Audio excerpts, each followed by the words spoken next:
ಕೇಂದ್ರ ಸರ್ಕಾರನೇ ಮುಂದೆ ಬಂದು ಅದನ್ನು ತನಿಖೆ ಮಾಡಬೇಕು ಅಂತ ಸಿಬಿಐ ತನಿಖೆ ಮಾಡಬೇಕು. ಯಾರಾದ್ರೂ ಮಾಡಿಸ್ಲಿ, ಕೇಂದ್ರ ಆದ್ರೂ ಮಾಡ್ಲಿ, ರಾಜ್ಯ ಆದ್ರೂ ಮಾಡಿಸ್ಲಿ, ಸಿಬಿಐನೇ ಮಾಡಿಸ್ಲಿ, ಸ್ವಾಗತ ಮಾಡ್ತೀನಿ ನಾನು. ಬಟ್ ಇವ್ರು ಇಷ್ಟು ವರ್ಷ ಇದ್ರು ಯಾಕೆ ಮಾಡಲಿಲ್ಲ? ಯಡಿಯೂರಪ್ಪ ಇದ್ರು, ಸದಾನಂದ ಗೌಡ್ರು ಇದ್ರು.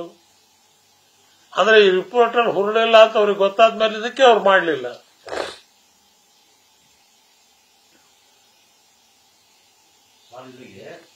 ಬರೀ ಮುಸ್ಲಿಂ ನಾಯಕರೇ ಅಲ್ಲ, ಅನೇಕ ನಾಯಕರು ಸಹ ಇದರಲ್ಲಿ ಭಾಗಿಯಾಗಿದ್ದಾರೆ ಅನ್ನೋದು ಆರೋಪ ಇದೆ ಸರ್. ಮಾಡಿ ಅಂತ ಹೇಳ್ತೀವಲ್ಲ, ದಯವಿಟ್ಟು ಸಿಬಿಐ ಎನ್ಕ್ವೈರಿ ಮಾಡಿ. ಕೇಂದ್ರ ನಿಮ್ ಕೈಲಿದೆ, ಮಾಡಬಹುದಲ್ಲ. ಈ ಮೈಸೂರು ಮೂಡದ್ದು ಇಡಿ ಸಿಬಿಐ ಎಲ್ಲ ಮಾಡ್ತಾ ಇದ್ರಲ್ಲ, 6 ಸೈಟಿಗೆ ನೀವು ಮಾಡ್ತಾ ಇದ್ದೀರಿ. ಇದು ಸಾವಿರಾರು ಎಕರೆ, ಲಕ್ಷಾಂತರ ಎಕರೆ ಅಂತೀರಿ, ಇದಕ್ಕೆ ಯಾಕೆ ಮಾಡ್ತಾ ಇಲ್ಲ ನೀವು? ಎಲ್ಲಿ ಅನ್ಫಿಟ್ ಕೇಸ್ ಇದೆಯೋ ಅಲ್ಲಿ ಫಿಟ್ ಮಾಡಕ್ ಹೋಗ್ತಾ ಇದ್ದೀರಿ, ಎಲ್ಲಿ ಫಿಟ್ ಇದೆಯೋ ಅಲ್ಲಿ ಏನೋ ಮಾಡಕ್ ಹೋಗ್ತಾ ಇಲ್ಲ.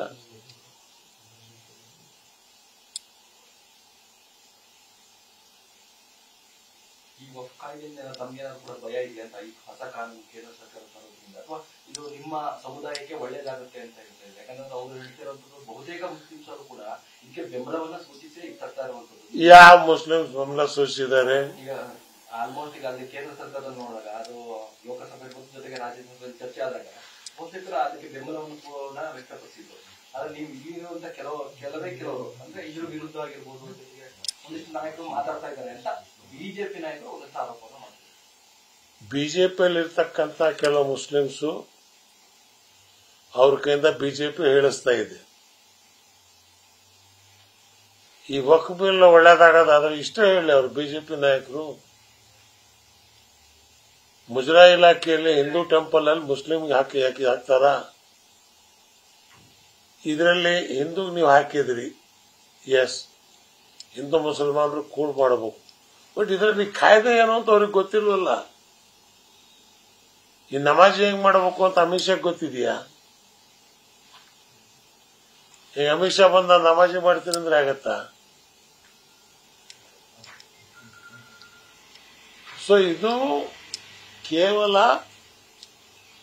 ವಕ್ಫ್ ಆಸ್ತಿಯ ಮೇಲೆ ತನ್ನ ಹತೋಟಿಯನ್ನ ಸ್ಥಾಪನೆ ಮಾಡಕ್ಕೆ ಕೇಂದ್ರ ಸರ್ಕಾರ ಪಡ್ತಿರ್ತಕ್ಕಂಥ ಕ್ರಮ.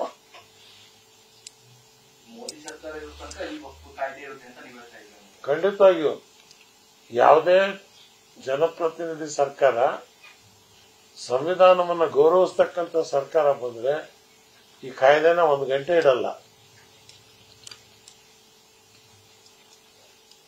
ಸಿಎಂ ಇಬ್ರಾಹಿಂ ಯಾಕೆ ಅವರೇ ಸಿಬಿಐ ತನಿಖೆ ಒತ್ತಾಯ ಮಾಡಬಹುದಾಗಿತ್ತಲ್ಲ? ನಾನೇ ಮಾಡ್ತಾ ಇದ್ದೀನಲ್ಲ, ಹಿಂದೇನು ಮಾಡ್ತಾ ಇದ್ದೀನಿ.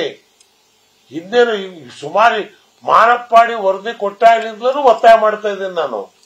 ಮಾಡಿ ಕೋರ್ಟ್ನಲ್ಲಿ ಡೆಫರ್ಮೇಷನ್ ಕೇಸ್ ಹಾಕಿದ್ದೆ. ಕೋರ್ಟ್ನಲ್ಲಿ ಡೆಫರ್ಮೇಷನ್ ಕೇಸ್ ಹಾಕಿದ್ದೆ, ಮಾನಪ್ಪಾಡಿ ಬರಲಿಲ್ಲ ಅಲ್ಲಿಗೆ. ಕೊನೆಗೆ ಡೆಫರ್ಮೇಷನ್ ಕೇಸ್ ಹೇಗೆ ಅಂದ್ರೆ ಅಪರಾಧಿ ಬರದಿದ್ರ ಚಿಂತೆ ಇಲ್ಲ, ಹಾಕದವನ್ ಹೋಗ್ಬೇಕು ಪದೇ ಪದೇ. ನಾನೇ ಕೇಸ್ ಹಾಕಿ ನಾನೇ ತಿರುಗಾಡಂಗಾಯ್ತು.